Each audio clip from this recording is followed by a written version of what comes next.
Good morning, everyone. In this week's Torah portion, one of the sacrifices we learn about is called the chatat, which means the sin offering, from the word chet. But there's a big misnomer about the word chet or chatas. Everyone thinks it means sin offering, but really in Hebrew, the word chet means to miss the mark.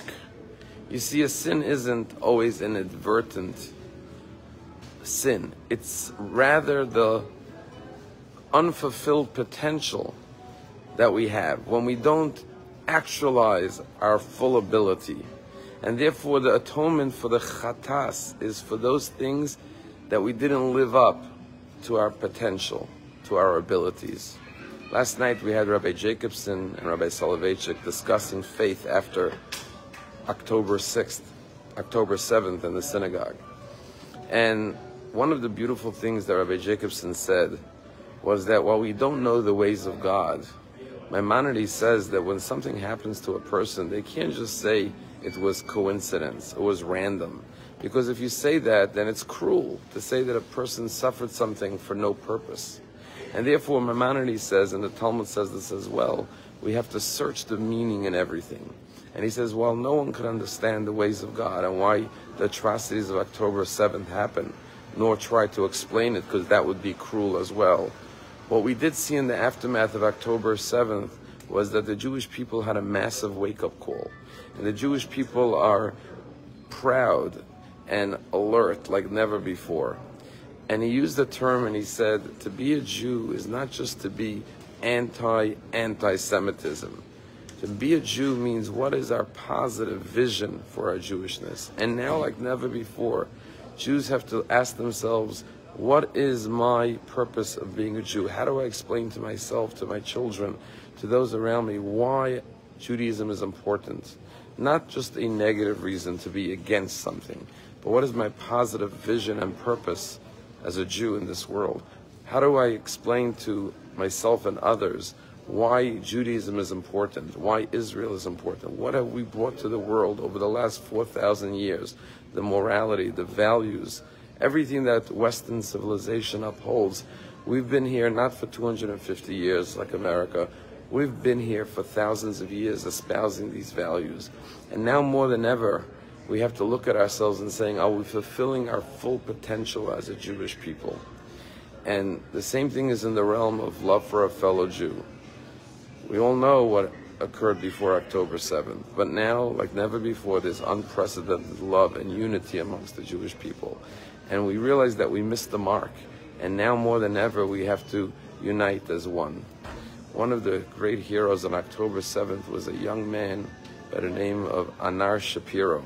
He was a very talented musician. And just recently they published some of his songs that he did not complete during his lifetime that his friends got together and published.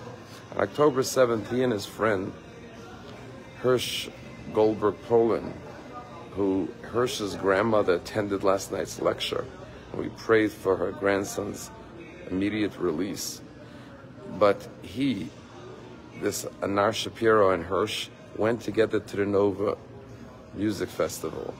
And when the events tragically unfolded, they ran into a shelter. We all know that Hirsch was taken captive. But Anar told the 24 people in the shelter to lie down and cover their heads. And he'll stand by the door and watch out for the terrorists who were shooting outside and screaming, Allah Akbar.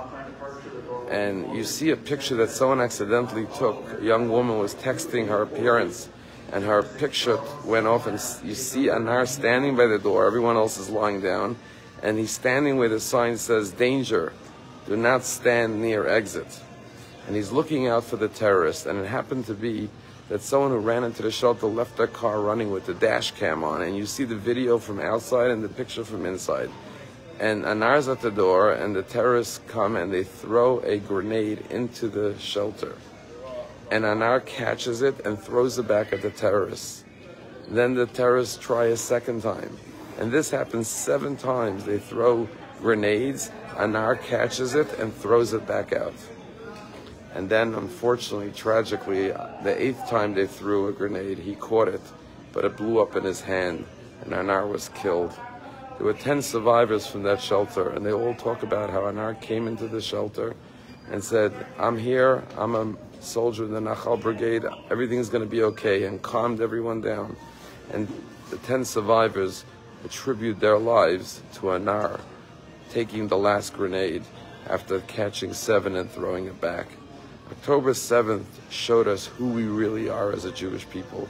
It gave us an understanding, a depth of appreciation for every single Jew, and for what does it mean to be a Jew, what our Torah and our values represent. This is the way forward to fulfillment of all of our potential and our mission in this world as a Jewish people. Now more than ever before, we have to gain and maintain that clarity. Have a wonderful day.